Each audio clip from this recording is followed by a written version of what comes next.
Hello. Kumusta? Nakapag-unbox na ako nitong high pressure gun natin para sa water. Ngayon, ayan na. Dinaba ko na yung hose.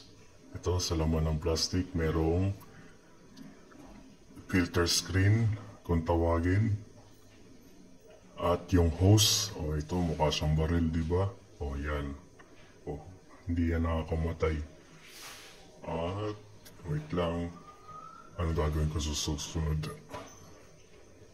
May kinuha pa ako. Ayun, battery pala kinuha ko. Ayan. Kakabit niyo sa baba. At ito pala yung saksakan para sa charger. Yung tinuro ko kanina. Ayan. Dinemo ko pa. Ayan, ipapasok ko na. Bilog lang yan. Kagaya ng mga sinuunang charger nun. Ayun, umilaw. Pero, ano yan, yung green na yan, fully charged na yan.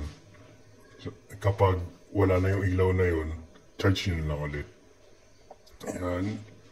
Kinuha ko yung extension para sa nozzle at quick connector para sa pipe, manual, and spare battery. Yung nakita nyo sa loob. Yan. Dalawa yung battery nung in-order kong high pressure gun natin. Tapos ito yung container sa chemical, pero di natin gagamitin yan. Yan. Sisimulan na natin assemblein. So, dito natin umpisahan sa hose set muna. Pero, ito muna sa extension nozzle muna. Bago yan, para kalaman nyo lang na napapalitan po yung nozzle niya. Jet at saka, splatter. Scattering pala, scatter. Scatter po yung puti. Jet yung pula. Yan, kinabit ko na extension. Tapos itong hose naman. Yung set po niya, yung assemblein muna natin. Yan, sa quick connector. Yung quick connector po, pupunta yan. Hose gun.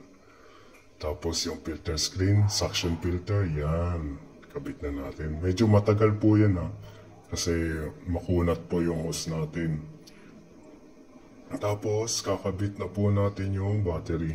Mamaya po ang gagawin ko, pipindutin ko pa yan Yan hindi nakuha lahat. Wait lang Yun. Testingin natin. Isasaw-saw nyo yung suction filter screen sa timba. Dapat nakalubog po Oops, supot pa siya sa una. Lubog dapat yan kasi kapag ganyan, hindi lahat nahihigop niya. Ayan, pwede mo palitan yan. Ayun, na siya, nakahigop na siya kasi nilubog natin yung yung suction niya. Yung suction na may filter screen. Yun, nakita niya. Sarap Umaya, palitan natin ang nozzle. Ayun yung pula na jet po siya. Yung diretso po, yung malakas. So, testingin na natin. Lubog muna natin yung suction filter. Ayun, Yan. Tama lang yung lakas niya. Sapat na para makatanggal ng tae ng mga alaga nating hayop. Ayun, tinesting ko pa. Inano ko pa kung gaano siya kalayo. Medyo, alam niyo yung LPG na yan, dun lang siya umabot. Mga lang yan, 2.5 metro lang.